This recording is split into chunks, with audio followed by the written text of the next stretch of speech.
Welcome everyone to today's water cooler chat, where we're going to talk about all things Livepeer, whether it's orchestrating, delegating, or broadcasting. This is the place where we can just have an open discussion, answer any questions, and learn more about the network. If you are new, please, you can raise your hand and you can come up to the stage where you can introduce yourself and ask topics and chime into the conversation. If you just want to stick in the audience and listen in, that's also fine as well. You can just sit back, relax, and maybe take away something new. We will be going for about 2 hours, and then we will have a Q&A session with Rafal at around in about 40 minutes when he arrives. He is a core developer with the Livepeer team, so if you have any questions ahead of time you'd like to know about core development or maybe questions for Rafal directly based on interactions through Discord, please go ahead and write them down now. I think it'll be good to have lots of questions for him when he arrives.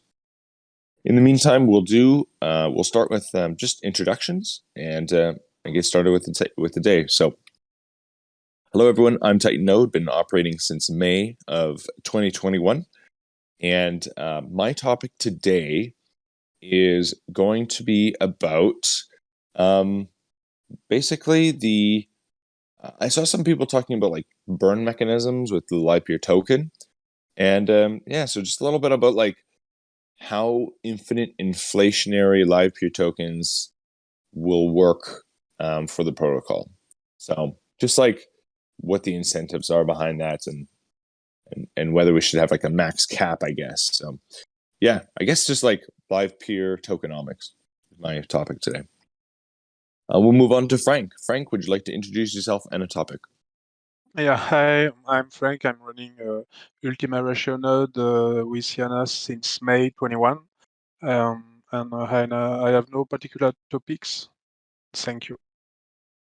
Very cool. Thank you so much for joining us. Papa Bear, would you like to introduce yourself and a topic?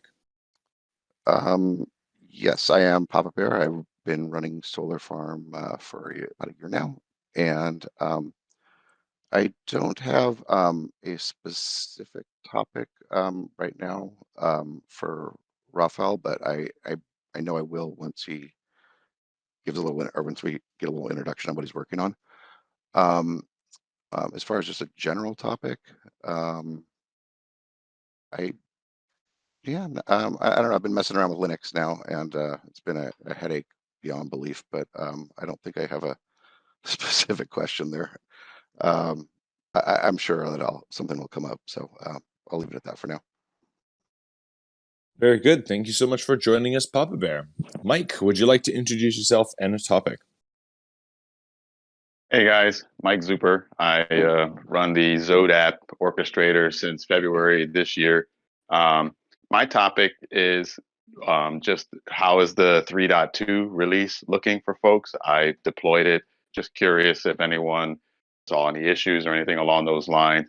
And then lastly, just as a reminder, Linux, Docker, Kubernetes, anything in that space. If you have any questions or comments or you need help, please reach out to me. I've spent a lot of years mastering those techs. So if you have questions, feel free to send them my way.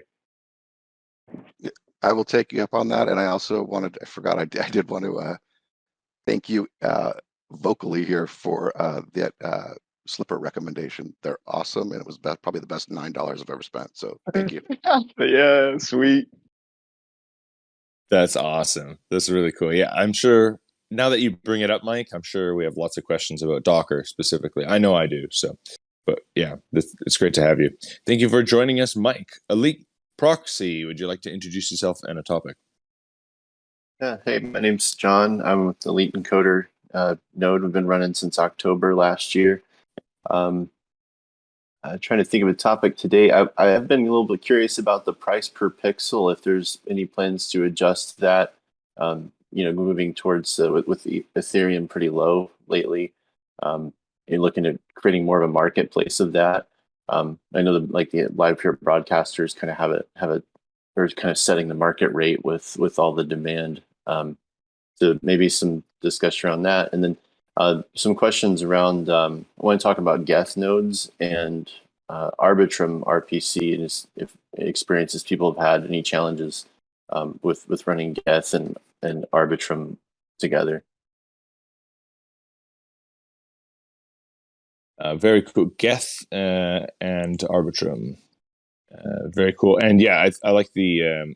It's a great conversation I think we should have around the price per pixel, because as the market is basically tanking today, technically we should be increasing our price per pixel, because then we stay competitive in the market. Otherwise, we're giving ourselves a haircut. So it's interesting to talk about that. Thank you for joining us, Elite. Tom, would you like to introduce yourself and a topic? Sure, I'm Tom. I run the video/transcoding team at Livepeer. I don't have any topics today. I'm just here to answer questions and listen to what people have to say. Very cool. Thank you so much for joining us, Tom. Alex, would you like to introduce yourself and a topic?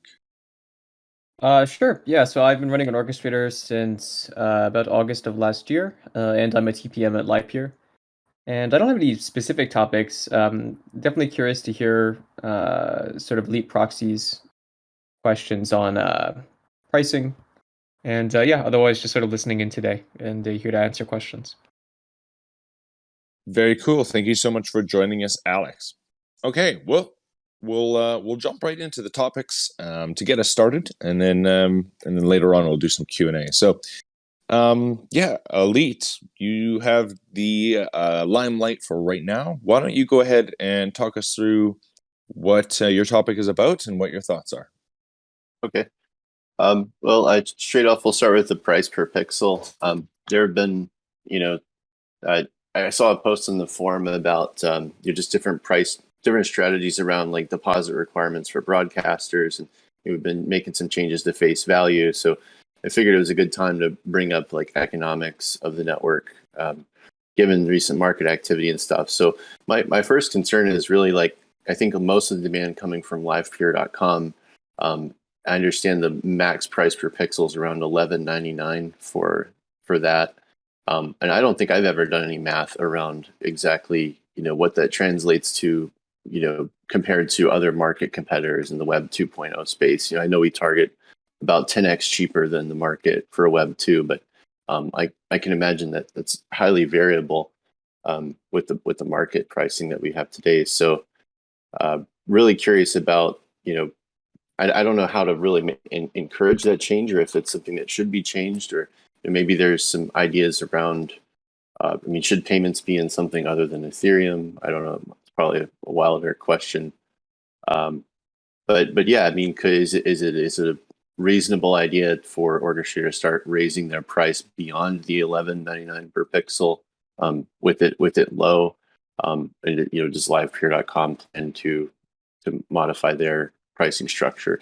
It sounds like it's more of a market demand issue, where if we had more broadcasters broadcasting, we could see more difference there as well. But yeah, just some thoughts there. Generally around, would it make sense to raise that on a monthly basis, or lower it based off the price and so forth? Wouldn't it be ideal to just track it and like keep the mean and try to like keep towards that value, like just to see the trending? I'm just curious as to, like, I don't really know of any math. I haven't heard anything at all about like the value of the price per pixel and how it should be fluctuating. So I'm really interested to hear what this group said. Yeah, and I think you'd have to start with a calculation of really looking at the Web 2.0 streaming transcoding market, and try to figure out what that price looks like, and then compare your price per pixel, price of Ethereum, break down your the size of your stream renditions. It's highly variable, but some kind of average there. It seems low because I think that's what's driving a lot of the payout amounts, right? Because it's still the same amount of Ethereum, but if it's worth $80 instead of $150, it makes a big difference. But at the same time, it seems like otherwise you're basically speculating on price by holding winning tickets.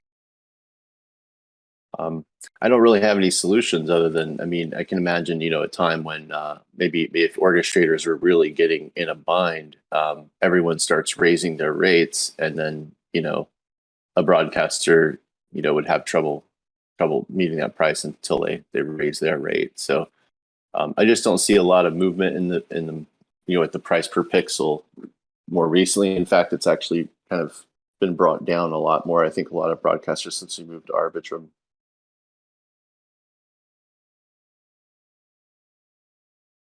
Yeah, you could technically, I guess, like fluctuate the price per pixel on your orchestrators to follow the price of Ethereum and peg it to the US dollar, for instance. Like, yeah, no one's doing that, at least not from what I see. But it doesn't mean that orchestrators can't. And that's probably what the idea is that orchestrators can modify it on the fly. Like, I know that you can change the price per pixel without shutting down your node, unlike max session limits and stuff like that, which makes sense. So, Is that what the with auto adjust price flag was for? no, the auto adjust price is for compensating for spikes in Ethereum gas. Oh, So what'll happen is if let's just take a random number, you have a 1,000 Wei per pixel, and gas is 10 Wei. Well, then, or Gwei, I should say. Then your automatic price adjusted will be 1,010 Gwei because it just adds on the price. I see. And it's because you have to take into account the cost of the transaction, so that gets offset. Now, that was a problem. They added the auto adjust false metric flag because Ethereum would spike up to 1,000 Gwei because people were doing NFT drops. And Livepeer Inc. Has their threshold set at 1,200 Gwei. And so if you were at 1,000 and then you went up over 200 Gwei in gas price, all of a sudden you would start rejecting streams because you were charging too much. And the whole network actually was really unfortunate. There would be times where if gas hit 1,000 Gwei, well, unless you had your Gwei or whatever per pixel, like you priced out almost every orchestrator, and then all of a sudden, like, no one was getting transcoding work. It was kind of a bad thing because NFT drops would affect the reliability of our streaming service, which should have absolutely no effect whatsoever. I see.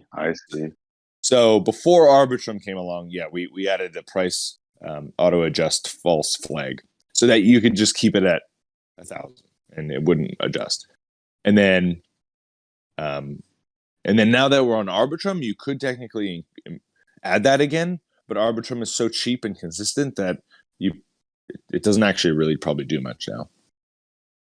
Right. Yeah, and now you're more thinking about the overall price of Ethereum, and it probably goes. I mean, when you're getting tickets, it may be weeks or a month before you actually see the payout from those. So it's highly relative, but I think it's Ethereum's gone 7 times difference from December, almost. So it's I think it makes sense to do something other than 11, unless during December it was extremely expensive for broadcasters and I'm off base somewhere. I think the automatic adjustment's a good idea. It's based off of some other kind of metric. Like if there was, I mean, it kind of almost it doesn't make sense to peg it to a fiat currency as much, but I mean, in a way, I mean, it kind of does because it's a marketplace where people are paying for services. So, but we're trying to focus on keeping things decentralized and running on our own systems. And then there's also things like stable tokens that could be sort of used as a peg to measure that. But just some ideas, some thoughts. I mean, otherwise, I think without some kind of automatic adjustment, we're just kind of waiting on orchestrators or broadcasters to budge. Yeah, I think at the Livepeer Summit, they talked about a little bit about like whether orchestrators or whether the network would start supporting different payment methods other than ETH. Okay. Like talked about like stable coins, or the problem is then there has to be a consensus on the network what payment methods we want to use, whereas ETH is kind of the default for Ethereum, so it makes sense. So then the question came up, well, should the orchestrator be able to fashion to make sure that it runs. So I don't know if you saw that, Titan, but it was like totally outside of Livepeer, but he wrote some Python script to, I can see if I could find it in the chat, Yeah, but I remember they that. were calling it offline, and you could run that anywhere and you could schedule it on your own time, and maybe it tries to call reward multiple times automatically. I don't know, but it looked like an alternative to solve some of the things you were facing. And that was yeah, through the contract, right? You don't even need an orchestrator set up for that, if I remember Yeah, correctly. his was, I forget exactly how, if he called the CLI directly or if he just interfaced with the contract directly, but in either way, it didn't use Livepeer. I'll find it. I remember who wrote that, so I'll throw it in the Okay. chat. yeah, please share that. Because what would be nice is maybe overlaying that, right? Automatic call, ensuring your reward call is called, followed by a daily price adjustment of way per pixel, right? Yeah, You can kind of just overlay that on top. Ah, that's cool. Oh, there Yeah, you go. that's a good There you idea go. too. I didn't think about that. Yeah, uh, look at that. Look at Teamwork. this. Nice. That's right. That's why One we plus do one these is things, two, right? or three, Yeah. or four. and I like that idea. It's much better than adjusting based off of gas price. So I think it's a building upon the original idea, and it could probably be. I think it would work out best if it was built into the Livepeer application somehow. Even if the end user could maybe hook it to any type of data feed that they want for prices. Um, and that way we get all the orchestrators doing it at once. So if one person's just running their prices up and nobody else says, it may not move the market. But just like any other market where you have supply and demand, it seems that the supply is what changes the price more than the demand in many cases. But yeah, that's a really great idea. I think that's a good way to go. And see, in that case, you could have someone, if they're Canadian, for example, dollars, or the currency is there. You could use a data feed that converts ETH to Canadian, and base your prices off of that. You know, so that way it would be very, very flexible. So the payments are always in ETH, but the orchestrator would have the flexibility to put whatever data feed pair that they want in there off of something like Coin Market Cap or something, that API that you could plug to it. Just Man, brainstorming. nobody's pegging things to the Canadian dollar. I'm telling you that right now. But yeah, of course. The Canadian dollars pegged to the US dollar. Right. I think that's why they don't do it. No, we got floating pegs. We don't peg ourselves. But I'm joking. yeah, no, I mean, yeah, yeah. I mean, exactly. Maybe the euro is probably a stronger example, but yeah, well, yeah, exactly. That's a good idea. I wonder if that is now. Is that, maybe this is a good question for Alex? Is that something that would be conducive to writing into the Go Livepeer library, or is that too subjective and you would want to just overlay that on top with another script? Because that is orchestrator specific, right?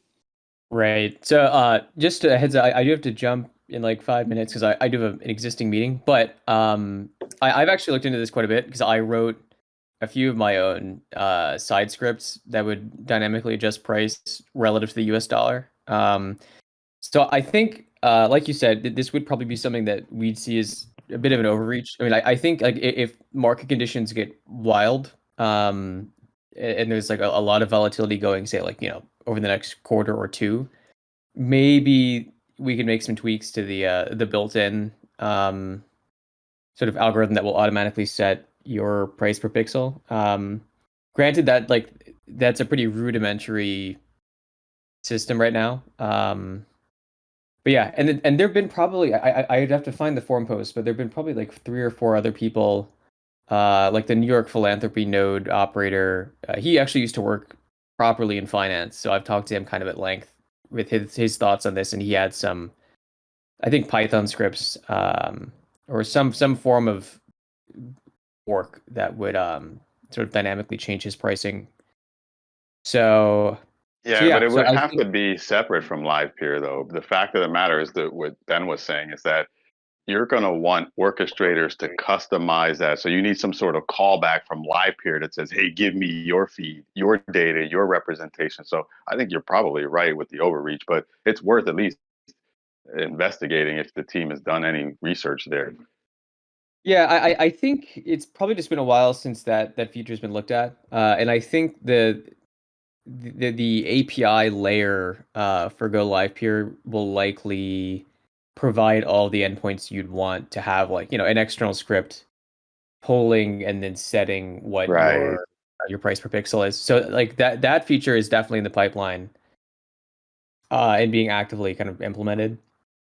But yeah, to expect the internal auto adjust flag to improve wildly, I think is probably not too realistic. Hey, Ben, if you want, man, we could partner up and throw up a grant proposal and see if we can get some community build out of a prototype. That would probably be the right approach. Me? I don't think I'm the Oh, guy. not Ben. Sorry, it wasn't Ben. Who was Well, like, I'll speaking? take all the credit, but it's not No, who me. was speaking? Sorry, I mixed you two Elite. up. I thought it was Elite. Sorry, Yeah. yeah, Oh Elite. yeah. Yeah, for sure. Yeah. I mean, I'd be interested in John, building right? that. Yeah, yeah, John. Yeah. Okay, I'd be sorry. interested in building something like that. I've already got an idea how you could do that pretty easily. Like I said, you just got to get your data feed together and do a little bit of math. Well, But yeah, if you could work on that part, I could write the application, but I think the ideal situation would be to get the grant. Like we should probably plan out what it would right. look like. But let's take Okay. this offline. I definitely think Yeah, we can come up with something that might be valuable to this group. sure. Yeah, it sounds like a good idea for collaboration. And ultimately, I'd love to see it built into the LivePeer build somehow. Um, that way, you see more uniform usage across the whole leaderboard. Well, maybe you could fork it and maybe they'll merge it in later or something, but we Yeah, definitely should look at it. And sounds good. and you could use an oracle for getting your price data, and that oracle doesn't necessarily have to be like, rather than an RPC endpoint where you don't want anyone clogging up your point or manipulating it, so it's all hidden. Oracles are public, at least from my understanding, so you could just have that built right in the beginning using a public oracle, that people relatively trust, that like we're probably not going to have a problem with, right? Sounds like Titans jumping into the collaboration. Yeah, like to use it, I think there's Ethereum oracles or Chainlink. You can just point to those endpoints. The data will be the same, which means it'll It's be easy to, deterministic. yeah, Yeah. you can parse it, and it can be standardized, and then you could easily just throw in your threshold, what you want to charge. You'd almost just change it, like from way per pixel. You could just have a third option, which is like USD per pixel, and then every day it just auto adjusts your way per pixel to try and track that peg. Yeah, that's interesting. Yeah, I'm curious as to the grant proposal on that. I think that's a great idea. Mike, do you want to spearhead that? Do you want to think about the proposal and maybe gather people interested in talking about it? And I'll start the conversation. I'll start collecting the folks that are interested and brainstorming some of the ideas. And if we got something, then sure, I can work on that. But I definitely want to. It won't be a Mike Zuper soloing it. I'd love to get a lot of folks participation. So yeah, let me work on getting the ideas and the people and collecting it and see what we have. definitely cool. Very cool. Okay. Any other comments on the price per pixel adjustment?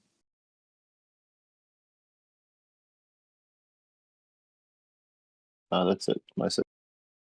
Cool. Okay. Well, I think that was positive. I think, well, as everyone has probably seen, I don't know how many of you track the markets, but everything is down like crazy right now. So for transcoders and orchestrators to maintain sustainability in the network, we do need, like, we can't have the same price definitely as 4,000 ETH as 1,000 ETH. It's just not probably going to be conducive to a healthy, long-lasting community. Which is why Livepeer is probably so resilient, and why I also created the article called Livepeer, the bear market savior. And it was specifically for this reason, because we can earn more fees. We can adjust our fees, whereas if you're mining ETH, you just get standardized blocks based on hash. So, cool. Geth node and your ARB node, elite proxy. Quickly comment on that.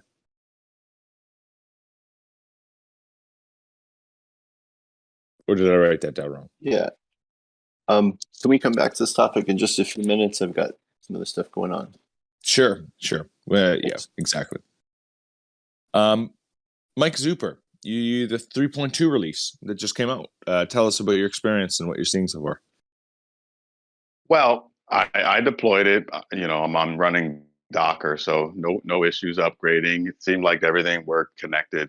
I noticed some weird behavior with some of the remote T setups where it just seemed to get some JSON error. I wasn't sure if I needed to update the transcoder to be 3.2 or 5.32 as well. So I didn't do that yet, but I'm going to try it. But a couple weird things like that where, I get an error saying couldn't parse JSON, and then it would kick the remote transcoder out of the orcs pool. And then you would see the transcoder come back in later saying, hey, registered. And then it would start getting some work. And then again, it would get a JSON error. And then it would kick the remote transcoder out. And then, the cycle would be that way. So it's been running. I left it alone for, a few hours because I want to see if that behavior continues or if it was just like, once and done. So I just did it. So I don't know if anyone else has done it yet or not, but just throwing out I'll post some of the logs of the errors that I see if it's helpful. Yeah, that'd be interesting. Like, I would guess it's not related to the release, but I'd definitely still be interested to see what's going on there. Yeah, I don't know if it's related or not, but it was fine prior, right? Like I had a remote OT stuff working. It was all fine, taking streams, and I took it down, upgraded just the orchestrator to .32, and I started seeing that behavior. But I didn't update the transcoder, so I could try both, or I could leave it the way it is. But either way, I'll post the logs that I have. Has anyone else updated to 3.2 has it running smoothly right now? I have not updated yet. No, I haven't either, and I tend to be on the slow side, probably for the same reason that, like, Livepool is also on the slow side. Like, I have a lot of transcoders to hand it out to, so usually, unless there's breaking changes, I don't upgrade. Well, that's why I created that test Zodap org, because I'm doing everything bleeding edge there. I want real feedback in production, right, against real nodes, and I can't afford to take my real work series down, right? So I need a production way to do this, and that's why I have it. So I'm glad you guys aren't upgrading right away, because you'd be like the last 3.2 upgrade. I upgraded immediately on my real node and everything went down, and it took me like 2 weeks to get back to the traffic I was seeing prior to it. So I decided never to do it there again, but I have that org there for this reason. So I can probably perfect it over the next few days. And then if it looks stable, then, the other guys can start to come online without outages. Is that a secondary node you have? Yes, test.zodap.xyz. You'll see it on the leaderboard. But that's what I'm using it for, is production, bleeding edge deployments. I'll be testing all of the crazy patches and things there. Any Python scripts calling CLIs, I'll be doing that there as well. Very cool. Always good to have someone like that leading the charge. So great to hear. Cool. Okay. Well, what we'll do is Rafal is now here, and we'll move on to the Q&A section of our water cooler chat. So I want to correct myself real quick. Rafal, is that how you say the name, Rafal? Yeah, that's correct. That's how you can say it. Great. Okay. Well, we'll get started with the Q&A session. Rafal, why don't you start us off by telling us a little bit about who you are and what you do with Livepeer? Yeah, perfect. So I'm Rafał. I live in Poland, in Krakow, and I develop mainly Golang and the Go Livepeer. So I work mainly in the Livepeer node area.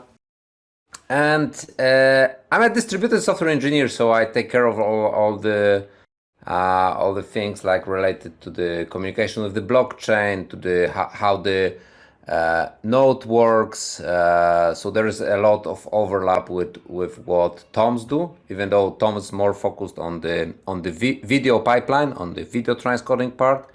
I'm more focused on the blockchain side of the Go Livepeer.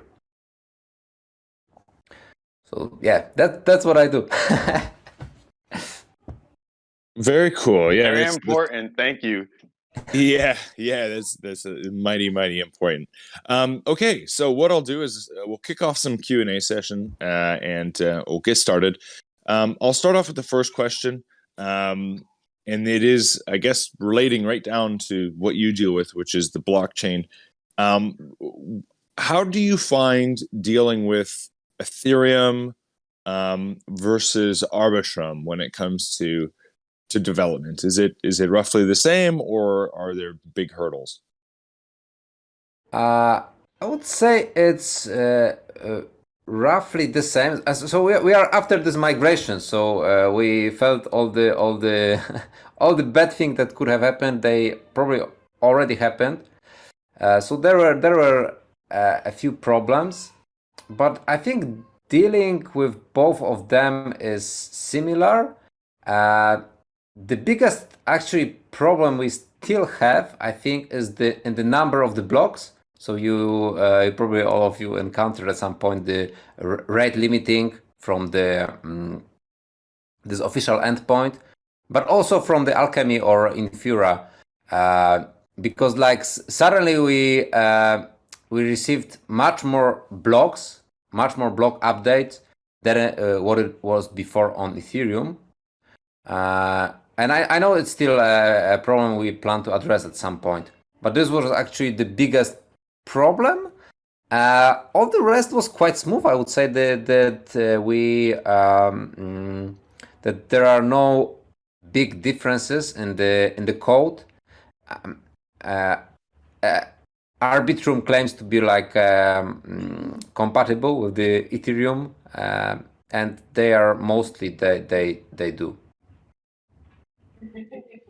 Very cool. Does anyone have? I'll just open it up to the floor here because I don't want to take up all the opportunities to ask questions. Does anyone else? Does anyone have a question for Rafal? Well, regarding what you were just talking about with Arbitrum pulling more blocks, is there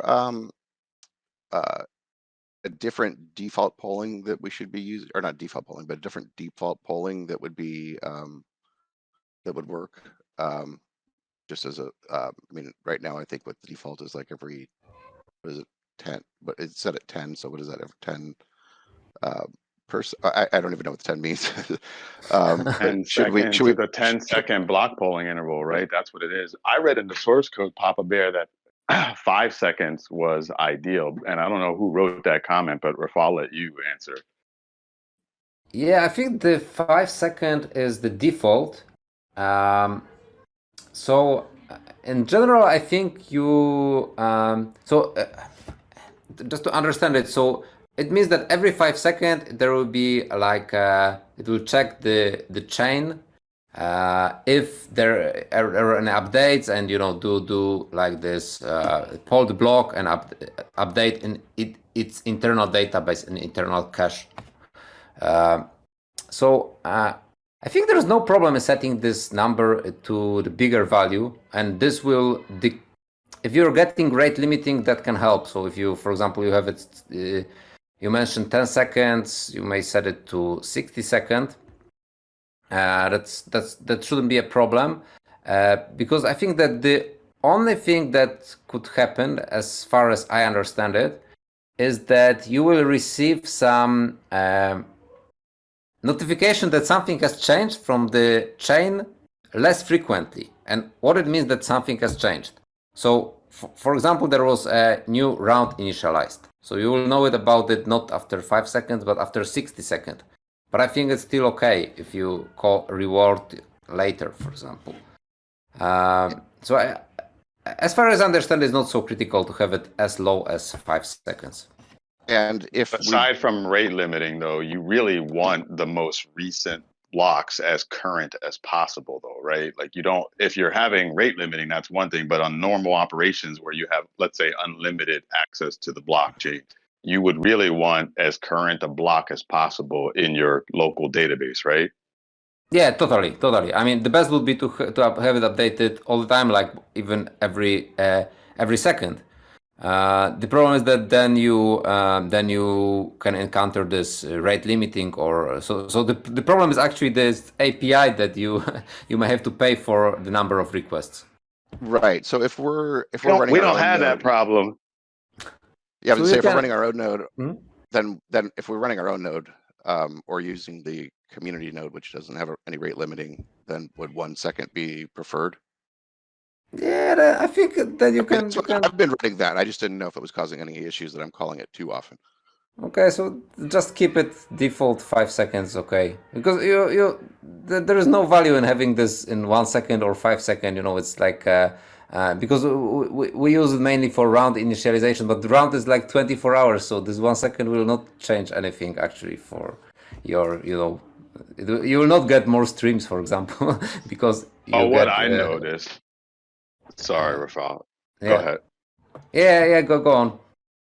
No, I was going to say what I noticed, and again, I have the test orchestrator and the live one, and I have 5 seconds on the live one, and I have 3 seconds on the test one, and I was seeing far less payment errors. Like, you know how you get those payment receive errors, and they just keep going up and up and up.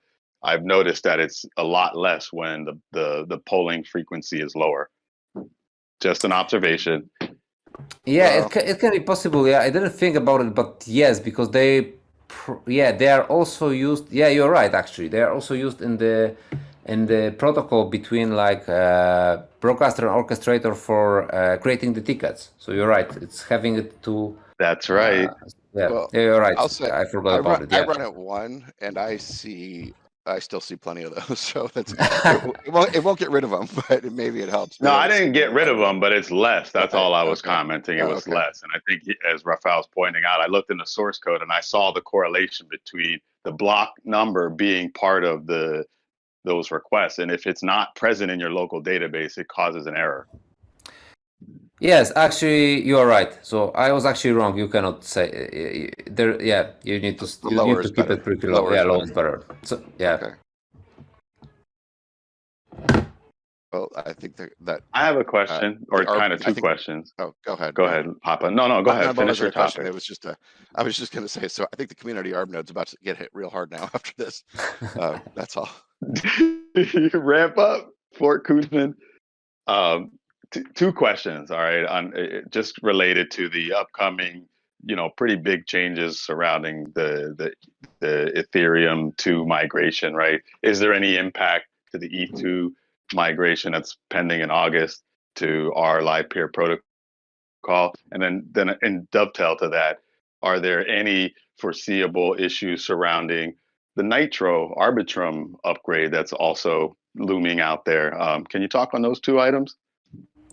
Yeah, sure. So about Nitro, we are now preparing for this release. So they claim to be like totally backward compatible and like totally compatible basically, and like then they will switch and it should be seamless to the users. But we plan to test it anyway. So at some point we will ask you to switch. We will deploy the contracts first to the Arbitrum Nitro DevNet, and then we'll ask you to switch your staging environment to not use Arbitrum testnet, but the DevNet. DevNet is the Nitro, because it's already in place to test if everything works fine. And it should be fine because there are really small numbers of not backward compatibles, and they are only in the JS libraries. Actually, in the protocol there should be no. But we'll test it. So we'll ask you to switch your staging environments. As soon as you have a release, just let us know, and I'll definitely be one to test that out. Yes, this is something that we'll start working on this week actually. So probably you can expect like next week to have it in place. And yeah, surely I'll let you know, because we we need your feedback, because we need some orchestrator running there to see if everything is smooth. Free QA, I get it. I got you, man. I'll help. Yeah, let's call it beta testing or alpha testing. Yeah, it's all good. So the E2 migration, what are your thoughts there? Anything to be concerned with? Yeah, about E2, I don't know yet. To be honest, I didn't do any research about this yet, so I don't know what is the impact on us since we're running on Arbitrum Nitro. I'm also like let's put it this way: we have more people with better expertise in blockchain than myself, because we have like dedicated people like on the protocol side, and like not only London but also Ricardo Kotuk. So we need to so what we did, we met and did a research on Arbitrum Nitro. We will need to do the same research about E2, meaning to research if there will be any impact on Livepeer. But for now, I cannot tell anything. Okay, sounds good. Thank you.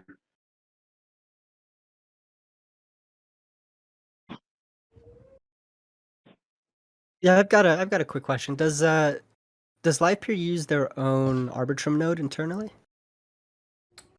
No, because like we have our node, but we use them as a fallback, actually, as a fallback node. Because like it was actually Arbitrum. It was really for us. It was very unstable actually, and we actually use Infura for now. But we run our free nodes and just keep them as a fallback. But we plan to use our own nodes for Arbitrum Nitro, because Arbitrum claims to simplify the operating the node operation. And for fallback, are you guys using proxyd to just seamlessly fall back, or how are you guys doing that? Or do you I don't know actually. Okay. Yeah, I don't know. So sorry for that. Yeah, I think they were running in Kubernetes, and they were using traffic as a load balancer, as I spoke to one of the infrastructure team members. But they're actually making changes to that layer as well. They're trying to eliminate Kubernetes or lessen the dependency on it. So all things being changed as well. Yeah, it can be the case. Yeah, but I personally don't know how we technically do this fallback. I would guess on the Kubernetes level, but with traffic. But I don't know, to be honest. Do you know if there's been any issues with the Infura node and using that? I'm asking because there have been several outages recently, and I'm just curious if it's related to the endpoint or just some infrastructure stuff. Yeah, I think when Infura was down, from what I remember, it was there was a big problem with Infura. I think I don't know, a month ago maybe. Yeah, I remember that. Yeah, and there I think LivePeer was also down from what I remember. So it has an impact on us. Yeah, definitely makes sense.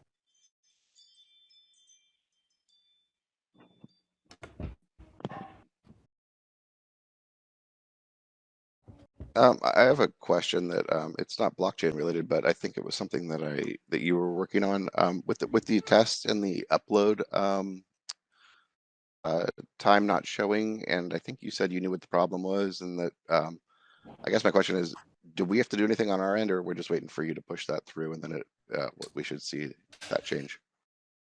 Yeah, it's a good question. Yeah, so I know that test streams were there were a lot of problems with test streams. Believe it or not, there were a lot of unrelated problems, but we recently did some re-architecting and simplifying basically this architecture, so hopefully it will be more stable soon. About this particular error, I know what it is. Yes, it's already fixed in the repo. It's just not deployed in the prod yet, and I will deploy it probably this week actually. So this week you should see at some point the upload time. And you coming to your question, you don't need to do anything. It was the problem on our end. If you are interested in details, what was the problem? It's actually interesting. It is we use Prometheus for the metrics internally, and it's actually internally. It's also this monitoring repo that probably you're using. And for the broadcaster, it exposes the metrics and store them in Prometheus. And then in the test streams, we read these metrics, and one of the metrics is this upload time. And what happened was that one of these metrics, we added a tag for the metric. And in this exporter we use to the Prometheus, when you add a tag, they are actually exported as separate metrics. And we didn't sum these metrics between different tags. So as a result, you queried for the metrics, but for the recent value, but without the tag, without summing different metrics across the tags, which resulted in 0. I actually discovered it by coincidence while working on this re-architecting of the test streams. But long story short, you don't need to do anything. Okay. There will be you will see the upload times hopefully this week. I mean, it's not like a huge deal. I was just something I've been curious about. Yeah, no, it's not a big deal, but still. And we did some simplifying the architecture of the test stream. So yes, there should be less errors. That's one thing, and then the second thing, it will be now possible technically to run it. Actually, everybody could run these test streams to check your orchestrator. The only obstacle I see right now to running this locally is that it actually runs a broadcaster, and you would need to have a wallet with the deposit and reserve, which is currently quite high. So I don't know how useful, how convenient it will be to run it, for example, on your own, because then you will need to put quite high number of Ether actually to run it.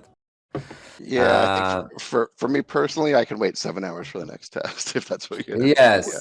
Would it be possible in the future for orchestrators to be able to, I don't know, query the ingest nodes and request a test stream?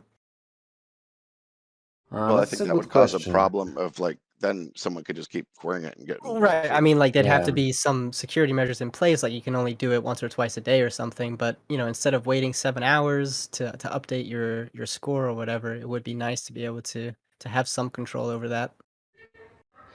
Yes, but it's tricky. Yeah, because like that, it has like a lot of like. It's not as simple as as it seems, because like as already mentioned, like that you could query this and create a stream.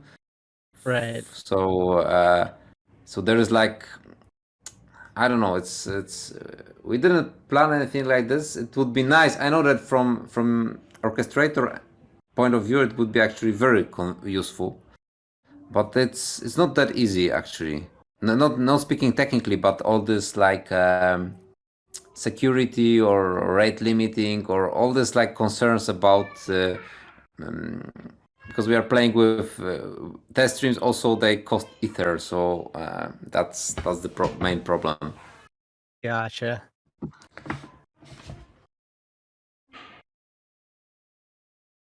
So I have a question about blockchains and Livepeer. Do you see, in your opinion, Rafal, do you see Livepeer becoming kind of a multi-chain protocol, or more of just a mono-chain protocol where we just stick with something like an ETH or ETH chain or roll up or something like that? Yeah, that's a good question. I think for now there will be mono chain in a near future. In the far future, nobody knows, but I don't think there are any plans for now to be multi-chain. I know it was considered at some point when we were moving to Arbitrum, to support, for example, both Arbitrum and L1. But it's like it brings a lot of complexity actually to the system and to the reasoning about the system, because then you have like LPT onto chains or even on multi-chain. You have orchestrators here and there. When you join as a broadcaster, which chain should you multi-chain? I guess also, what is your opinion on the benefits of a multi-chain world? Like, does Livepeer even fit into that category? It's kind of a unique thing where it's an application layer, and so it's not DeFi, right? Where multi-chain is important. So do you take that into consideration too? Just maybe not needing it? Uh, I think about needing or not needing it. It's always it would be nice to have actually, to run multi-chain. Just imagine that you join Livepeer and you can pay in different currencies. You can use different chains. It would be convenient in some sense. But I think at this stage of Livepeer, it's just not so important actually, because we have other problems right now, like for example, not problems, but we have another like more maybe challenges, like to bring. I think now the biggest thing is to bring more broadcasters to the network, to bring because currently like it's only like Livepeer Inc., like Livepeer.com, which is the broadcaster. We would like to have a lot of different broadcasters to create like really like network of not only one streamer, one broadcaster, and a lot of orchestrators, but to have like a lot of now I think that is the biggest challenge. So Yeah, I agree.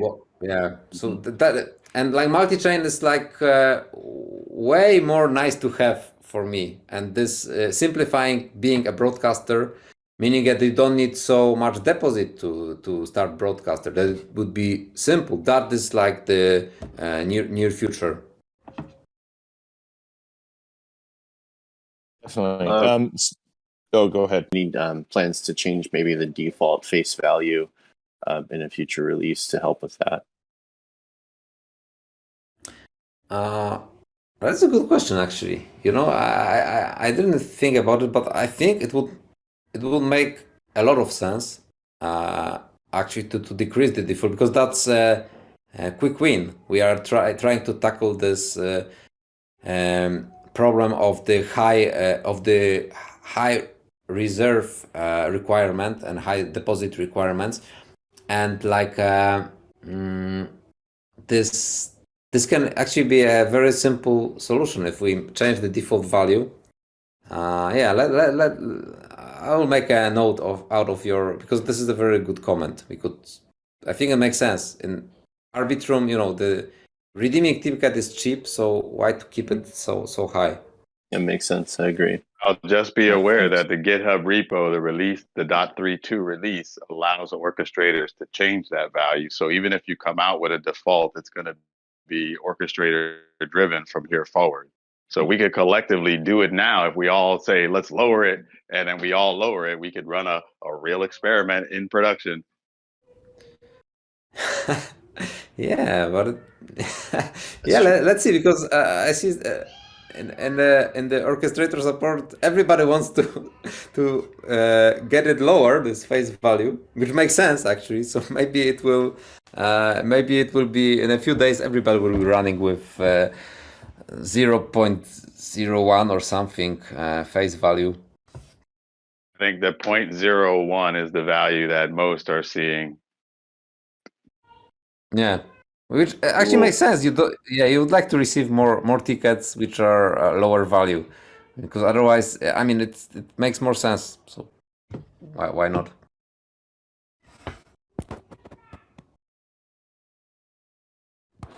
Any other questions, technical questions? Because I got some big overview kind of general questions to follow up with. But does anyone else have any more, technical questions or specific questions for Rafal?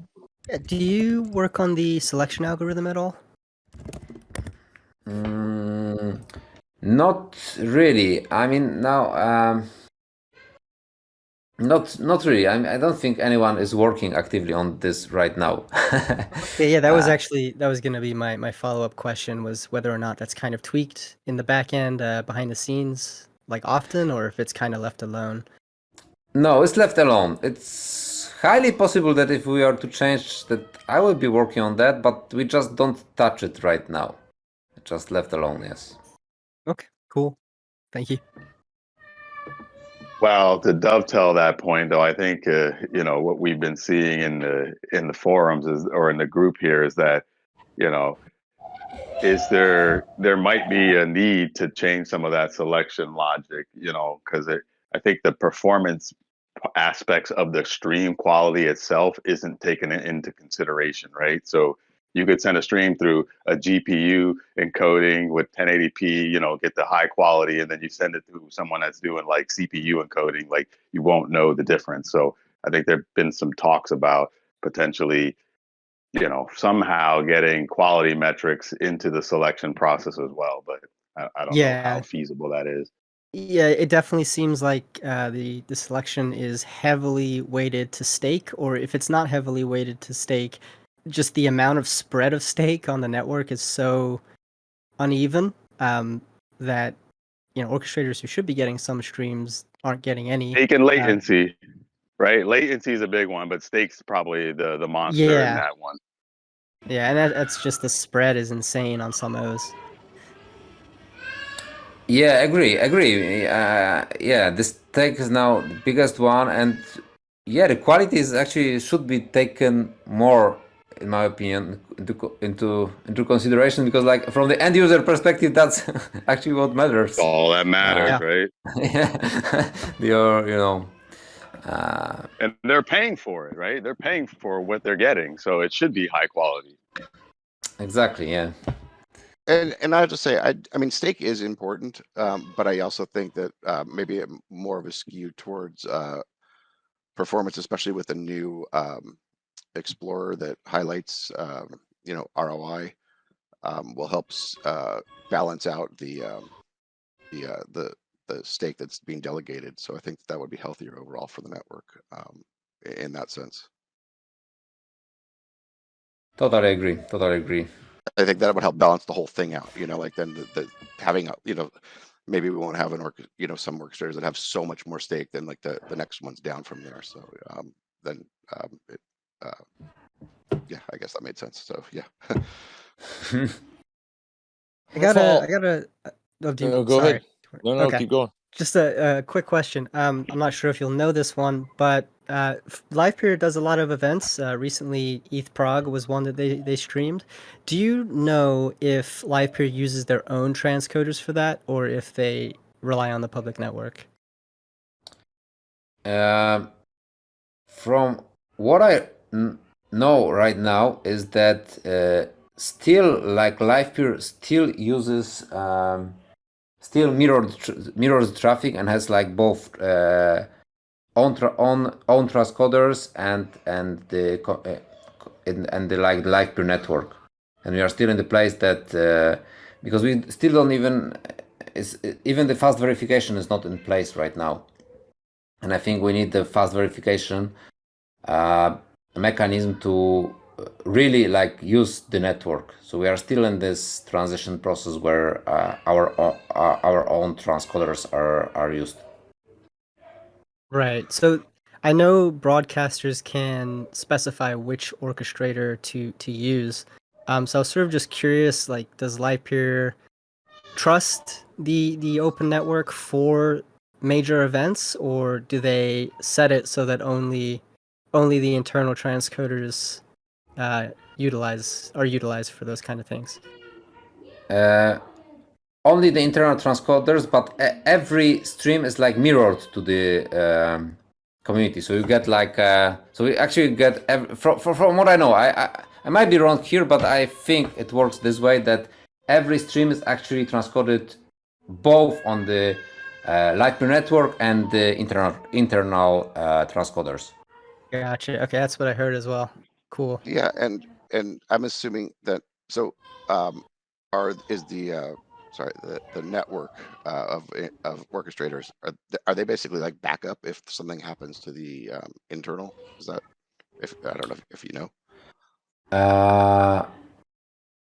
I don't know actually if Just wondering. if internal stops working, it doesn't mean that end user does not receive the. I don't know how, to be honest. Fair enough. But I know that we are close to Tom would know it better, but he's not around anymore. But Tom and his team is working on this fast verification, and I think which means that you will be all the time verifying like the transcoded streams, and then it will allow actually for using really the Livepeer network for everything basically. Then because without that it's kind of like it's a problem if you get like a transcoder who is not doing their job, then it's a problem because we don't even verify it. That makes sense. This is just total general curiosity, and I don't know if this would be your area where you know, but do you know like what kind of infrastructure Livepeer uses internally? Like, I mean, are they transcoding on like just like a bunch of CPUs, like hardcore CPUs, or do they have GPUs, or do you know like what they're using for hardware? Mm-hmm. So no, it's on GPUs, and it's like on the rented machines, basically on the. I think there are different providers. I think Data Packet and like some others, and these are machines with the GPU, and for every region there is like a Kubernetes cluster, and it's and it's run in Dockerized environment, and so that is how it's used. But it's not on CPU; it's on GPU. Okay, cool. I was just curious. Docker and Kubernetes, see, running at scale, Mr. Papa Bear. Yeah, I'm getting ready. I'm getting ready to take a lot of your time to figure this out. So I hope you got a lot of time free. 24/7, baby. I got the same as you. Well, Rafal, I'm assuming you have some life, but yeah, I'm gonna definitely be hitting you up because I'm really want to learn how Docker works, and I think that especially with multiple nodes, it's going to come in handy to because it allows you to deploy like just basically like is it like a one-click kind of thing, and you can deploy all Yeah, your that's what I just did this morning. I hit the button, I changed the version number, I hit deploy, and then it went out to all my nodes. I didn't have to touch anything. Yeah, that was something I didn't realize. I didn't really think about that was once you said that, I was like, oh wait a minute, there's something big I'm missing there. So that makes it sound a lot more interesting for Livepeer for me. So we'll talk about that later. But All right, Titan, you ready to jump in? Anyone else have questions? Rafal, how much? We've been at this for about half an hour now. How much time do you have left? Are you good for another couple more questions, or what's your time look like? Yeah, that's fine. For maybe like 5 minutes more, it's totally okay. Okay, great. I just want to dial back off the technical stuff a little bit and get to know you just a little bit more. Rafal, how did you learn? How did you hear about Livepeer, and how long you been with Livepeer? Yeah, I'm here since November, and there is no like a great story about it. Sorry about it, but I was just looking for a new job actually. Like I was before like and also a startup, but in completely different domain. I was in a startup called Hazelcast, which is an in-memory database. So it's like completely different domain. And I didn't know anything about Web3 or blockchain, anything. I was just looking for a new job as like a Golang or distributed system engineer, and I found Livepeer. So there's so and I really I remember I had an interview with Yandon and the team, and I really actually really liked them, during the interview, and I thought, yeah, that's really nice company. I think the culture would be great, and actually I must tell you, it is great culture here. That's great to hear. Yeah, it's wonderful. What has been your biggest challenge so far working with Livepeer? For me, like personally, the challenge was to grasp this domain, because in November I knew nothing about blockchain, really nothing. And like in this half a year, I needed to become maybe not like really expert, but to know a lot about it. So that was the biggest challenge in terms of like the domain and the knowledge. And like in terms of like the technical stuff, it's I think like the now what I'm doing was the biggest challenge, being the re-architecting the stream tester. Test streams, because like it was like really a mess in terms of the architecture and like the complexity. So this was like technically like I think the most difficult so far. All right, is that repo public? Can you share that with this chat here? Yeah, this stream tester repo. Let me share it right now. But you need to. The stream tester repo is public, obviously. How to share something here? That's a question. Event chat. You're best just to copy the URL. Yeah, and I put see. it into Okay. event chat, just two channels up. Yeah, it's here. So that's the repo for the stream tester. Very cool. Any last comments or questions for Rafal from the community?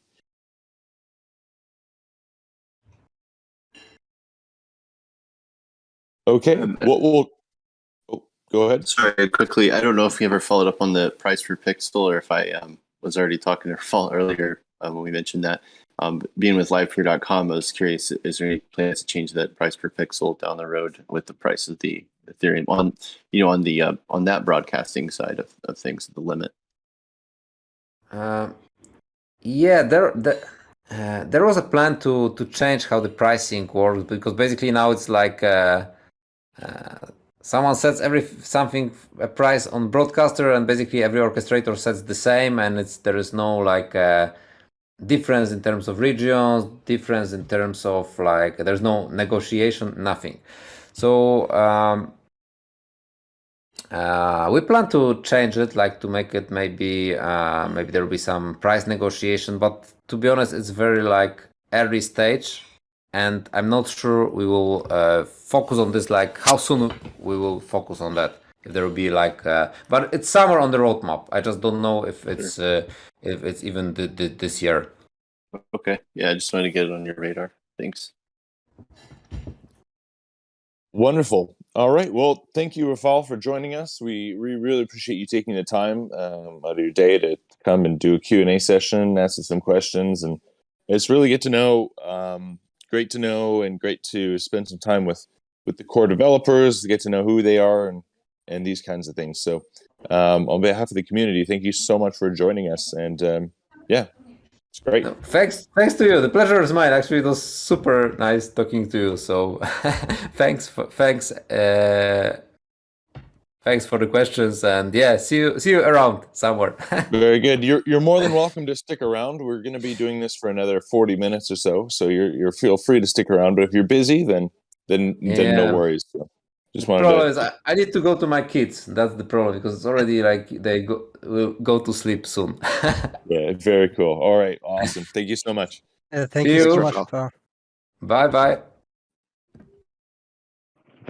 All right. How did that go? Did everyone enjoy that? Yeah, that was great. I love Yeah, these good, Q&As. yeah, that was awesome. Great having the core guys on here, and yeah, as many as we Yeah. can get, let's do it. Yeah, well, I mean, I that's something I wanted to get going, and it all started from that one GitHub comment of me reaching out through them and Tom being the first. So hopefully we can continue down this path and continue interviewing people that are working on Livepeer, because these are some really valuable bits of information for us. Yeah, extremely valuable. Yeah, because I feel like as Livepeer has gotten bigger, we like, when like even like a year ago when I started, I just felt like, like Yondon was always in the Discord, and it was easy just to like ask them questions, and so I feel like it's nice to be able to have that kind of come back now, where I feel like there was a period of time where we were kind of like not purposely left out in the dark, but we just weren't as like tuned in with what was going on. It was also like a smaller project, and I think more focused, and now there's just so many more areas. So um, I feel like it's helping bring back that community that's so great about Livepeer. Yeah. Well, the team has grown a lot since I joined. And also the orchestrators have grown a lot. Like, it's been like when I first got in, which wasn't that long ago, just over a year ago, it was like there was, I think the core developer team, like there was just not nearly as many. So they've hired on a lot, and they have a lot of hiring to do still. I've talked to Doug about this. And the amount of passion Doug and Eric have for this, it will blow your mind. Like, I can't believe these guys are as passionate and dedicated to this stuff, more than anyone I've ever seen. So it's very inspiring, very cool. They got some big plans. They're being very smart about their capital and their burn rate, which is really, really important in crypto. So I'm very happy to hear about that. They talked about how well capitalized they are, and basically they've got a lot of runway. So hopefully, because the big demise for most crypto projects is the burn rate ends, the runway ends, the capital runs out, the core developers get laid off. There's just the project becomes stagnant, and it just basically dies. So I'm glad to hear they have good management for how they're going to go forward with this. And then now we get to actually meet the core developers and who's building things, and they seem pretty engaged too, which is amazing. So yeah, hopefully I'm just going to keep reaching out to other core devs in Discord and GitHub, and just see if I can keep doing these Q&A sessions. Hey, Titan, quick question. Mm. When you're reaching out to folks, is it possible to get the folks from the grant program on here? I'd like to understand, where these projects are in terms of their maturity. If they're, a lot of the grants I saw should be coming to completion. So I'd be interested to see from that group is what's on the horizon from new projects, and what's out there in the wild now that we could actually touch and taste and play with. Definitely. Well, I think there's 3 grant operators. I think it's Shan, Eric, and Nelson. I think it's Nelson. Yeah. Shen is she hasn't done a Q&A, but she's in here. She was in here quite a bit. Eric just did a Q&A not that long ago. Nelson has never done a Q&A, so it would be great to have him on. However, and he's been in the community since like way back. So I think Nelson actually would be a good person to bring in. The only problem is he is in, I believe, Australia, which this is the exact wrong time zone for him. So that's another discussion I'd like to talk about, actually, is time zones with this water cooler. How important is it to have regular scheduled water coolers at the same time versus them darting around a little bit to compensate for Q&A panelists? Like, should we be optimizing for regularity for people, because that's what humans are good at? Or should we be optimizing for a more broad Q&A? I think Well, why would it be both, right? You'd have the normal stuff and then have a special event, and then schedule that ad hoc whenever needed, right? Folks can append, come when they can. I kind of feel like that overcomplicates it a little bit. I feel like the more we complicate these chats and the more irregular it is or they are, the less people are going to show up over time. Well, that's what I'm saying, having a regular one, like every whatever day, but then whenever a panelist has some time and, just throw like a special edition on the calendar.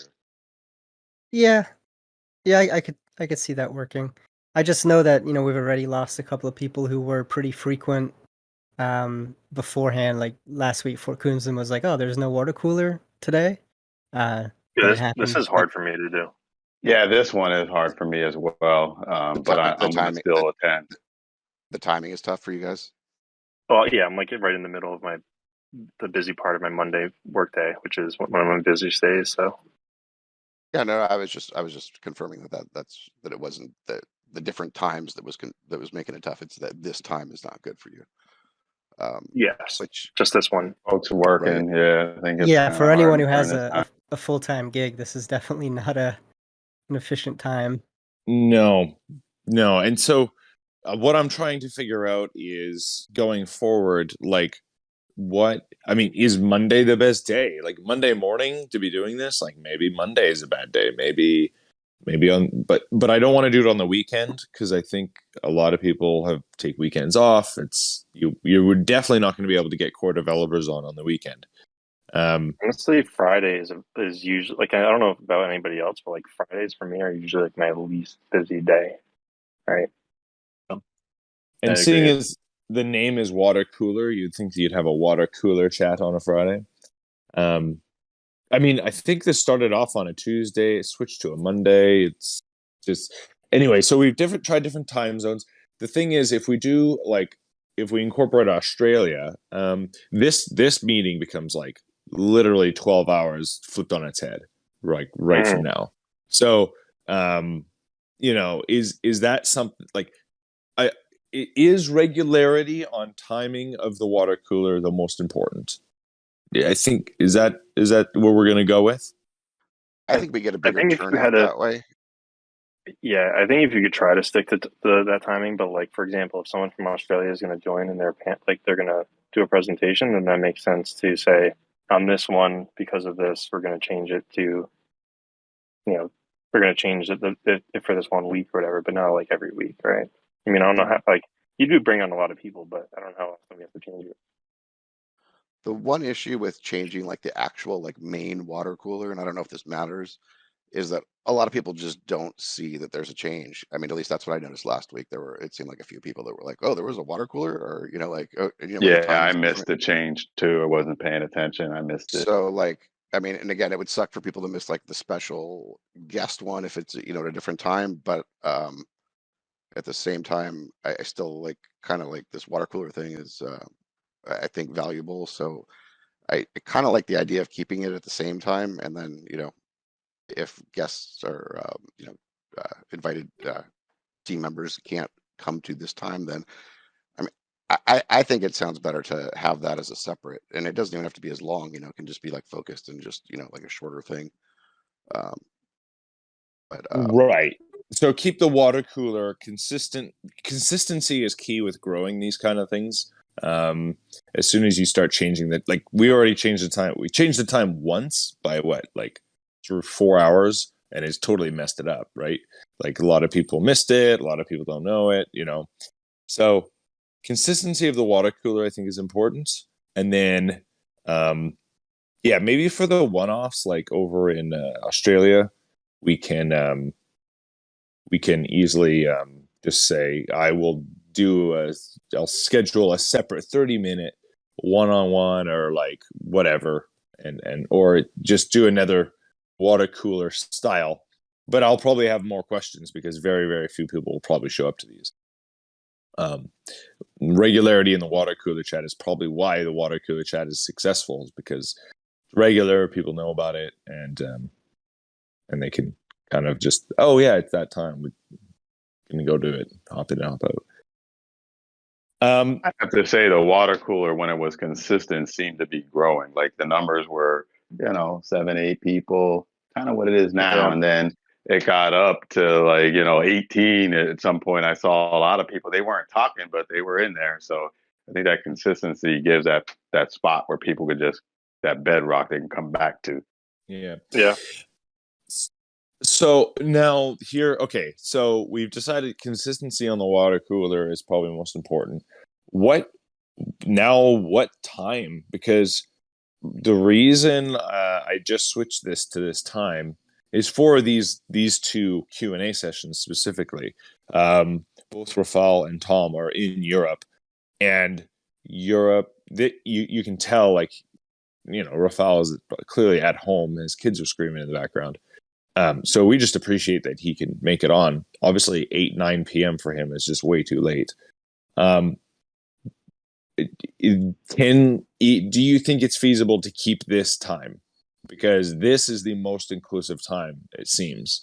This catches all the way from the West Coast and on North America to European time. Do you think we could feasibly keep this time? We could pick a different day, maybe. But does this time make sense, or should we switch back? Yeah, I think getting developers in on this chat is extremely valuable, and if that means we lose a couple of orchestrators in these chats as a consequence, I still think it's feasible and worth it to keep this time just so we can have more of the core team. Me being selfish, could I ask that you push this to 12? 1 extra hour? Then at least I could say, like, mid lunch. What I'm doing now, this is my lunch, so-called lunch break. So, Yeah. and that way I don't create any conflicts at work. Or is this a Friday thing where we can get it's better off being on a Friday? Honestly, so like for me, I'm generally going to work from home on Fridays, so it just makes it better for me. That way you don't have to hear me in my car. None of that. I mean, my schedule's pretty flexible. I can, if it's a regular thing, I can usually schedule around it. So, yeah, sounds like an Explorer vote, right? Put a vote up, man. Yeah. Maybe this is just a vote or a poll, thing. rather. Yeah, let's see if we can just get a number. People, it's kind of hard to get called out on the spot here. You don't want to be the guy. Well, it's funny because the people that aren't here would tell you that this time doesn't work, but we don't. Exactly. We can't ask them because they're not here. But yeah, I think a poll is a good idea. Yeah. Okay. What we'll do is we'll do a poll for what day of the week works best. You'd have to really bug people though to make sure they actually look at it and fill it out, because otherwise it's not going to get a lot of attention. Yeah, don't worry. I think most orchestrators hit that Explorer page, once every week or so. I don't think they're not looking there. Well, I don't know if this kind of poll would be good for like an actual vote. I don't like. You mean an I see. That's like poll. I see. That's a Twitter poll or proposal something. to the. I see. You're saying that's a protocol change type thing that goes there. I got it. Yeah, I don't know if this is going to be an on-chain vote. That's for sure. Probably, like you said, like a Twitter poll or a Google survey. or something like that, where I could just get just people's feedback, because I think one of the things lacking with the previous time was the European. Like, I know Frank is in here. I'm curious as to hear what Frank has to say about this time versus the later time. But I know, like, the core devs, like, they just, and I didn't realize that most of the core devs are in Europe.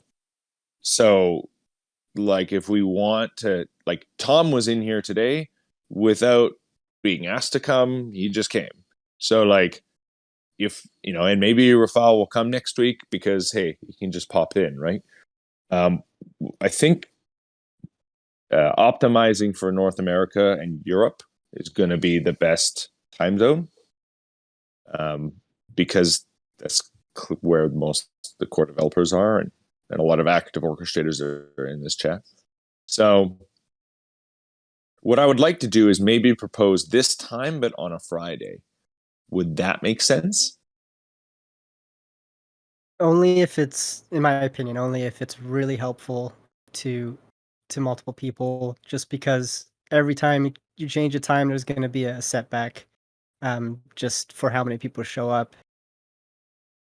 Yeah, and the goal for me is to set this and then really stick to it, like we have been for the last while. Like, Right. the water cooler has been pretty consistent. It's only just changed the last 2 meetings. So, like, we could just I just want to. The only other problem is I might be heading back to New Zealand again in the winter, and then that would really, like, I'm not waking up at 4 a.m. to do this. So, like, maybe I gotta, yeah, you know. So, but that's me being selfish. Maybe I need to get someone else to do this role during that time, which I think would be interesting. I'd like to see if anyone would be interested in stepping up and leading this in the future. I mean, I don't think I can do as good a job as you do, but I had fun doing it the other day. I forgot if how that came about. Oh, I think it was one day when, did you not show up one day and we all just started kind of doing it, or did you step out for a minute and I think I was on a flight. Yeah, it happened Yeah. a couple of times. But yeah, I mean, I'm happy to fill in, but again, I don't have like the I don't have the voice of Titan Node and the professionalism of Titan Node, but But certainly that's happy not to what fill in. leadership Yeah. is. Leadership is bringing other people up to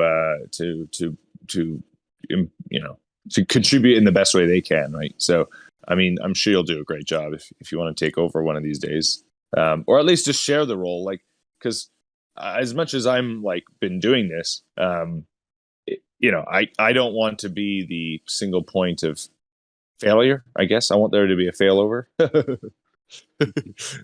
But anyway, okay. Well, Another idea to add to that, you know, I know we're talking about, like, multi-language documentation and stuff. You know, maybe in the future there's, you know, someone in a different language that starts orchestrator calls like this, that, you know, on the other side of the world. You know, as Livepeer grows and the documentation becomes more multilingual, it kind of goes along with time zones, I was thinking. Yeah, that could be cool. I wonder how active the other language chats are. I never really go to those. I know we have one for They're not very Germany. active. We're so ignorant. I figured. I've helped a few people in there using Google Translate, but yeah, there's not a lot of activity. I see a lot of unread messages. I don't keep track of them. I just mark them as read and move them on. Yeah. I mean, Titan, I do think it still works without you. I mean, that one time that you didn't show up until quite late, we still made it work. yeah, that's amazing. That's exactly what, like, I want. I don't want to be the single point of success for this community call, right? This is the whole point of this, is a community call. Well, so we would need access to create groups and spawn up the calendar and all that kind of stuff. So if you do transition or bring someone in the fold, they're going to have the same level of access you do, right? Yeah. Well, what happened was, well, sorry, when I think it was one time you didn't.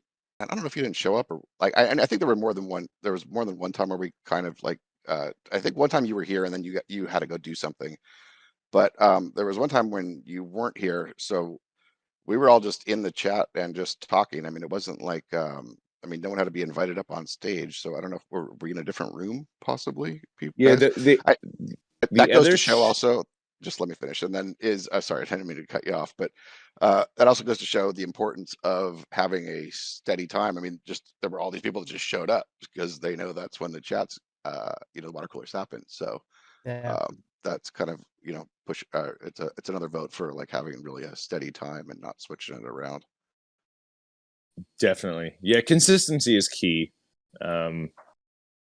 Yeah. But yeah, I don't remember how that came about. Like, I don't remember how we were able to, because yeah, I mean, there was no stage, but everyone was able to chat, and I'm not a Discord expert, so I just don't remember exactly how that There's happened. one above this. There's a water cooler, like regular voice chat that you can go into. Oh, That's where okay. we So were. now I see this. So this is the stage versus just Yeah, the there's regular. a Okay. stage Now I and see. Okay. there's a stage and a voice chat. And to be honest, I don't even know if the stage is the best way to do water coolers. When we first started, we did the voice chat thing, which is everyone can talk. Maybe having a stage is really unnecessary. I don't know. Maybe it's exclusive. Maybe people feel left out because I don't include them up. We're the cool kids up here right now. Just kidding. I saw some notification on Discord. There was an update yesterday that there's some chat feature associated with this kind of a, I don't know if it's a stage or a voice call. It's the voice channel. They've added a live chat for voice channels. So we might actually want to switch back to the voice chat channel because there's actually, but I was in one where nobody was reading it. Like, it's basically what we have with event chat, but it's not permanent. So, I'm confused. What does the new edition do? I didn't understand. It is. It allows you to have an event chat underneath the chat, like within the channel, rather than having an external channel. And yeah, like while you're on the call, you would have a chat in your call, so you wouldn't jump back between different screens. To That's cool. Yeah. Well, I like that. I mean, maybe we should just go back to doing the voice channel, and seeing if that works.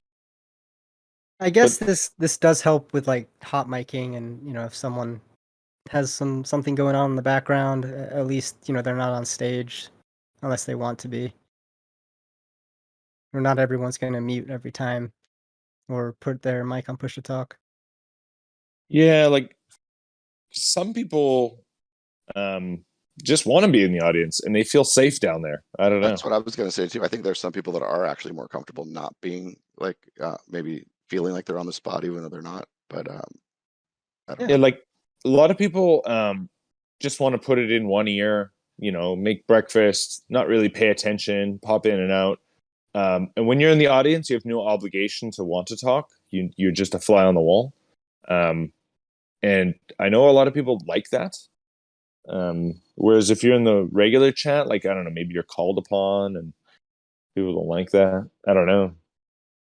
It's also easy to keep track of who's wants to actively participate. Because if you're on stage, I can call upon you, or I can get you to introduce yourself, and you've kind of agreed to introduce yourself by being on stage. Whereas in the water cooler, you're just kind of, there might be some bloat. Like if there's like 30 people, that's a long introduction. It's a we long got some talkers in this group, that's for sure, and I'm one of them. So yeah. Imagine if you have 30 mics in there, you just wouldn't even get to the end. You just like, Sorry, I just love you guys so much. I gotta, we gotta congregate as much as I can. And like, I'm thinking scale, like we're in a bear market. Cryptos right now are screaming, bloody murder. Like, people are leaving the space. Like, right now, like, we only got whatever, like 10, 15 people in here. Like, but like in a year or two from now, like all of a sudden, is there going to be 50 people listening? Like, it's going to be really hard to manage scaling that. Whereas this is actually really easy to scale because you can continue. Like, it seems as though 10 people on stage is a really nice amount. Like, it takes about 2 hours. We get to go through everyone's topics. I actually get around to everyone's topics. I haven't introduced everyone on stage right now, even. Like, we got people right now that I haven't introduced. If you start scaling up like that big, you might want to like have like a form for pre-submittal for questions and everything. That way you can kind of skip some of these like topics, and maybe you might want to start taking advantage of that. Topic will be part of the agenda. Yeah. Take advantage of that beam thing, put it like that way you can put the agenda up on screen, and that way it's just like, you know, you can have more of like an official platform as opposed to a honestly, if you look at it like in a large scale thing, water cooler doesn't become water cooler. It becomes like a meeting, and you'd want to structure it in a way where it's like controlled. So by doing some of that stuff where you can, like, you know, you don't always need to do introductions unless you're going to do a topic that someone's going over, kind of thing, and then that way you can kind of cut down on that kind of stuff. Yeah. Got to be lean. Lean and mean. Well, in that sense, Ryan, do you want to introduce yourself? Hold on, let me look at some people around me. My name's Ryan. I'm like out in the open air office. I'm like, hi, my name's Ryan. I do Night Node. I don't have a topic, but I've been running. I think I'm coming up on 9 months running an Orchestrator. Yeah, the most unlucky orchestrators here. Got my trophy going. Very cool. Oh, thank you so much for joining us, Ryan. I don't know. I think, didn't you just figure out you're ahead this month or this since L2? Or No, I'm super behind. Like, you are. Yeah, like I'm at almost like at 0.45 ETH, and no, I'm at 0.64. I'm like probably a full one behind. I've changed servers so many times that my dashboard says that I'm actually negative and I'm ahead. Oh, that's why I was confused, because I was looking at your dashboard. My and I was like, EU server had like my EU server had like 700,000 tickets and like 1.05 win. So I'm like, I'm not anywhere close. All right, well then I take that back. There you go. Pawn, would you like to introduce yourself and any topics?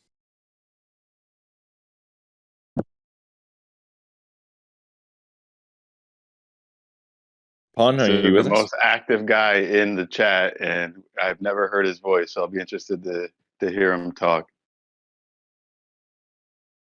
This is what I mean. Like, by having a stage, it at least filters out. Since I think you're trying to talk, if you exit and come back, your mic will probably work, because I think you were muted and now you're not, and we can't hear you. There it goes.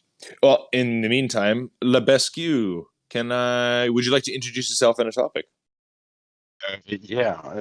Hello, everybody. I've just been listening. So I'm Lebescu. I'm running an Orchestrator since December 21. And I don't know if I have a topic. I was chatting with some people that are running Orchestrator in France, because I'm from France, and we were just maybe wondering if there is any change plan in the way the payments are done, the rewards, because some of the small orchestrator are thinking that even if you are transcoding a lot, we feel that we don't get paid a lot, and maybe the other question is, I heard a few months ago that there was maybe a plan to integrate some stable coins and maybe to pay with stable coins, so we can have like a guaranteed value for the transcoding, because actually we are paid in Ether, and as you say, the market is going down, and now when you transcode, you get nothing. So don't know if there is any plan on that. Well, first of all, thank you so much for joining us. It's great to have you. I believe we talked about this actually quite a bit in today's water cooler near the beginning. I would recommend, I believe I'll be posting this on YouTube. I'll send the link, but I'd recommend going back and listening to that, because we talked about adjusting the price per pixel automatically. We I spoke a little bit about the discussion there was about having multiple payment methods like USDC and all these kind of things. But I don't think any of that was going to be implemented anytime soon. Yeah, I would go back and listen to this. There might be some good information in there, unless you've been listening the whole time. I don't know when you joined, but no, I've joined late because you moved the time of the meeting, so I'm going out of work and I was not able to start since the beginning. Fair enough. Yeah, no, that's hence why we really need to come to a time where this doesn't change. So, very interesting. Okay, cool. Well, yeah, I mean those interesting topics. Like I said, I would go back and listen because there's some great conversations we had about that. Yeah, cool. Thank you so much for joining us. Pon, are you with us? I think I am now. Can I? Yes, we can hear you. Go ahead and introduce yourself in the topic. We can no longer hear you.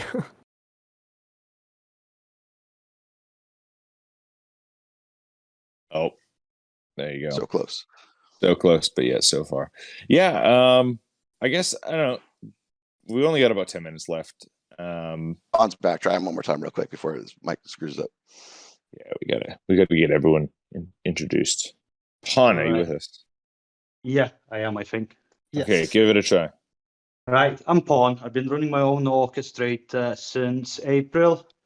I couldn't join the Titan node pool because my broadband was too slow, so I got my own 5 orchestrators now. What else? I don't have a topic. I heard you guys been chatting about different languages and different chats of the languages. I've been reading in the Russian chat, but there's few people active there, I think. What else? Don't know. I heard topics about phase ticket value and a pixel per price per pixel. So I think it was quite a good chat early on today. So are you running Linux, Windows, Docker, or all the above? It sounds like you were dabbling in all of it. I'm trying to dabble in all of it. I started with Windows when I went on Linux, and I tried the Docker out. I'm just trying it out and learning at the moment. Honestly, it's so much to take in. I'm overwhelmed a bit. Cool. I usually try to make stuff better and end up breaking it and then fixing it again in the middle of the night. Welcome to the club, man. Don't even get me started. You should group up with Papa Bear trying to get Linux going. Oh God. I think I've got Linux now. I think it's all right for the time being till I'm gonna try to do something else. I tried to merge Prometheus data a couple of days ago, so I lost most of my Prometheus data now, but I got it working again. If I can give you any recommendation, so I'm assuming you're using some kind of load balancer or geolocation, right? Yeah. AWS, yeah. So if you're going to be doing stuff where you're going to try stuff out, just be ready to, like, if you actually break something, to set up your Route 53 to route to like whatever the next closest location is or something like that. Where if you don't, then you might end up losing, getting lower on test scores and streams and missing out on that stuff. So just if you're going to start messing with stuff, just be ready to reroute your stuff. Yeah, well, I messed up last night and went to bed too early without checking it. So I lost all my test streams. I didn't got any work all night. So I woke up in the morning and, oh, no, not again. Dude, it sounds like my story all over, man. I'm having nightmares thinking about those first few months, man, and you're reminding me of all of it. Yeah. Yep. Yeah, well, I'll get there eventually. Honestly, talking about being behind in payments, as I told, I've been transcoding since April. So I got one payment. I'm about 1.2 ETH. No, 0.12 ETH behind now. So what's your total stake, just out of curiosity?